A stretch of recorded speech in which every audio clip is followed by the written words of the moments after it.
halua, kita ini ajula, kita ini banyak keterbatasannya. Bahkan cenderungnya manusia itu rugi. Sebagaimana yang kita sering ulang-ulang ayatnya, innal insan lafi khusr.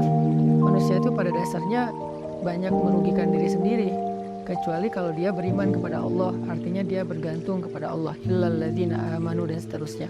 Makanya belajar melibatkan Allah itu sesuatu yang sangat darurat ya, sesuatu yang sangat penting dalam kehidupan kita. Kalau kita pengen ada keajaiban dalam hidup kita, atau pengen dikasih jalan keluar ketika kita mentok, atau kita pengen meraih hal-hal yang kita anggap mustahil. Kenapa? Karena kata mustahil itu hanya berlaku untuk kita, tidak berlaku untuk Allah, karena Allah ala kulli syai'in qadir. Banyak hal yang bagi kita itu jauh, tapi bagi Allah dekat. Bagi kita itu besar, tapi bagi Allah itu kecil. Bagi kita itu mahal, bagi Allah itu murah. Bagi kita itu tinggi, nggak terjangkau, bagi Allah itu rendah dan sangat mudah gitu. Bagi kita sulit, bagi Allah itu mudah. Jadi kalau kita hidup hanya dengan mengandalkan diri kita, banyak hal yang akan kita hadapi dengan hanya berkeluh kesah. Tapi kalau kita hidup dengan melibatkan Allah, justru kita akan menjadi orang yang optimis. Lalu ketika kita dapat masalah, kita sabar. Kalau kita dapat nikmat, kita syukur.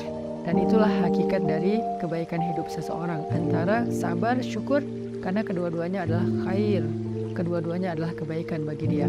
Pada episode kali ini saya akan mencoba untuk berbagi dengan teman-teman sebuah hikmah. Hikmah itu kalau dalam bahasa Arab kata para ulama artinya al-isabah fil qauli wal amal. Baik atau tepat dalam ucapan dan tepat dalam perbuatan. Jadi orang yang hakim, orang yang ahli hikmah itu ucapannya itu tepat. Jadi pas gitu, ucapannya itu mengena, ucapannya itu sesuai dengan kadarnya, tidak berlebihan, tidak juga kurang. Itulah orang yang hikmah atau hakim. Nah, di antara orang-orang yang hikmah itu nanti kita juga mengenal namanya Luqmanul Hakim. Di dalam Al-Quran ada suratnya, yaitu surat Luqman.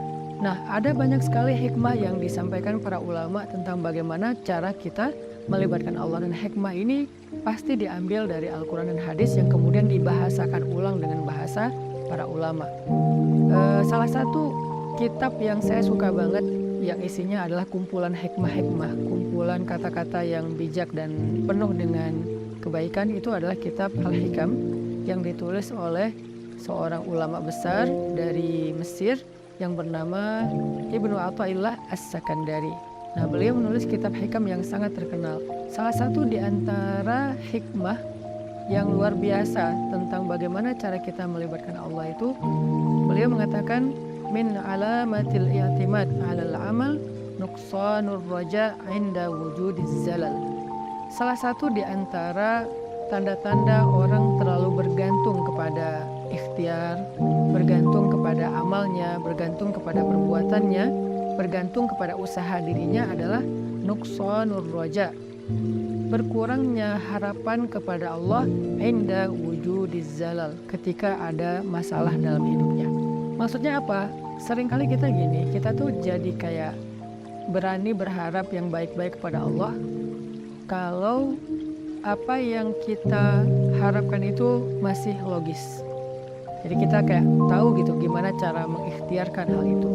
Kita tahu bagaimana cara mendapatkan hal itu, sehingga kita masih berharap kepada Allah, ya Allah mudahkanlah saya. Misalnya kayak kita pede bisa dapat kerjaan, atau misalnya kita udah ngerasa bahwa insya Allah saya layak mendapatkan pekerjaan itu, sehingga kita mendaftar di sebuah perusahaan. Kita masih berharap pada Allah supaya Allah mudahkan urusan kita. Tapi ketika ternyata kita ditolak sana sini, kita ketuk setiap pintu-pintu di bumi, ternyata nolak kita sehingga kita nggak punya kerjaan, kita tiba-tiba jadi putus asa, jadi nggak berharap lagi, jadi nggak optimis, karena ngerasa kayaknya pintu-pintu bumi udah tertutup. Karena ngerasa kayaknya ikhtiar kita itu udah mentok, kayaknya udah nggak ada lagi perusahaan yang bisa kita hubungi gitu. Sehingga ketika pintu-pintu di bumi udah tertutup, kita jadi berkurang juga harapan kita kepada Allah. Padahal orang yang baik dalam melibatkan Allah dalam hidup itu justru di saat pintu-pintu di bumi tertutup, dia masih berharap kepada Allah. Di saat itulah Allah terlibat. Jadi Jangan sampai ketika pintu bumi tertutup, manusia meninggalkan kita, jalan-jalan ikhtiar itu kayaknya udah mentok, kita jadi berprasangka buruk dan tidak lagi berani berharap yang baik-baik kepada Allah. Justru ketika keadaan kita lagi sulit, keadaan kita lagi mentok, pintu-pintu di bumi tertutup, manusia meninggalkan kita, justru saat itulah saat kita bisa melibatkan Allah seutuhnya karena tidak tercampur dengan keyakinan kita kepada makhluk. Dan saat itulah saat yang paling ajaib, saat kita mentok. Maka harusnya ketika kita mentok, ketika kita merasa kayak gak ada harapan di antara manusia atau di bumi, kita justru semakin besar harapannya kepada Allah Subhanahu wa Ta'ala. Dan itulah cara paling ajaib melibatkan Allah dalam urusan kita. Kayak masalah jodoh misalnya. Ada orang yang dia udah siap menikah, udah punya pekerjaan tetap, punya penghasilan yang baik, kemudian secara penampilan dia juga good looking, orangnya juga baik gitu. Terus dia suka sama seorang cewek. Datanglah dia untuk melamar cewek tersebut, dan sepertinya cewek itu juga kayaknya perhatian sama dia, sehingga dia nggak tahu GR apa enggak, dia kayak berharap kayaknya nih udah waktunya nih saya serius dan melamar dia. Sebelum dia berangkat ke rumah calon istrinya, dia berdoa kepada Allah, ya Allah mudahkan urusan saya, ya Allah semoga saya bisa menjadi suami yang baik bagi dia, semoga lamaran saya diterima, bla bla bla. Dia berdoa kepada Allah, dia berharap pada Allah karena dia percaya bahwa ada jalan untuk mendapatkan yang dia inginkan. Lalu ketika yang terjadi justru sebaliknya, dia ditolak walaupun dengan cara baik-baik atau bahkan mungkin dengan cara yang agak sedikit kasar. Perempuan itu menolak dia, atau calon mertuanya yang menolak, ayah dari perempuan itu yang menolak, atau mungkin ada banyak masalah lain yang terjadi sehingga nggak bisalah dia melamar perempuan itu. Apakah dia masih berharap kepada Allah? Kalau dia sudah tidak lagi berharap pada Allah, berarti selama ini dia sebetulnya lebih bergantung kepada ikhtiarnya, kepada usahanya daripada kepada Allah. Makanya tidak terjadi keajaiban. Bukan begitu cara melibatkan Allah. Justru ketika lamarannya ditolak, saat itulah dia bisa mengandalkan Allah seutuhnya. Karena tidak bisa lagi mengandalkan good looking, tidak bisa lagi mengandalkan mapan, tidak bisa lagi mengandalkan ikhtiar-ikhtiar manusiawi. Saat itulah dia seutuhnya bisa mengandalkan Allah, dan itulah cara melibatkan Allah untuk mendapatkan keajaiban dalam hidup. Sehingga jangan berputus asa dan jangan nyerah. Kalau nggak bisa mengetuk pintu hati manusia, maka ketuklah pintu rahmat Allah Subhanahu wa Ta'ala, dan Allah lah yang membolak-balikan hati. Kalaupun nggak perempuan itu, Allah akan gantikan dengan perempuan lain yang lebih baik daripada dia untuk kita. Artinya nggak boleh berhenti berharap kepada Allah. Justru berharap kepada Allah di saat kita sedang sulit, itulah cara paling ajaib mendatangkan keajaiban Allah Subhanahu wa Ta'ala. Ada nasihat dari kisah Nabi Yusuf alaihissalam di dalam surat Yusuf, ketika Nabi Yakub meminta kepada anak-anaknya mencari Nabi Yusuf dan mencari adik mereka yaitu Bunyamin. Nabi Yakub bersabda, "Ya bani yadhhabu fatahassasu min Yusuf wa akhihi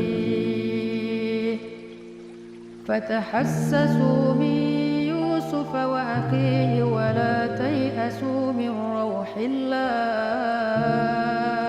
innahu la yay'asu min rauhillah illa al-qaumul kafirun." Wahai anak-anakku, kata Nabi Yakub, pergilah dan carilah kabar tentang Yusuf dan saudaranya itu Bunyamin, dan janganlah kalian berputus asa dari rahmat Allah, dari pertolongan Allah, dari campur tangan Allah, dari keajaiban di sisi Allah. Sesungguhnya tidak ada yang berputus asa dari rahmat Allah kecuali orang-orang yang mengingkari kebesaran Allah, orang-orang yang tidak beriman.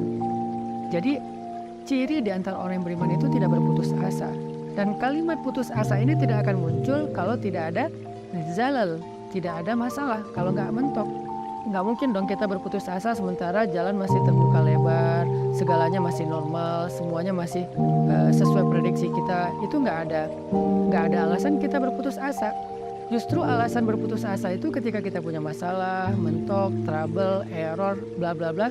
Justru saat itulah kita rentan dengan putus asa. Nah, orang yang beriman di saat itu justru mereka bertambah yakin kepada Allah, tidak menjadi orang yang yai'as, menjadi orang yang berputus asa atau yusi'udzan billah, mereka berburuk sangka kepada Allah. Wa tadhunnuna billahi dzunun, kalian berprasangka kepada Allah dengan prasangka yang tidak pantas.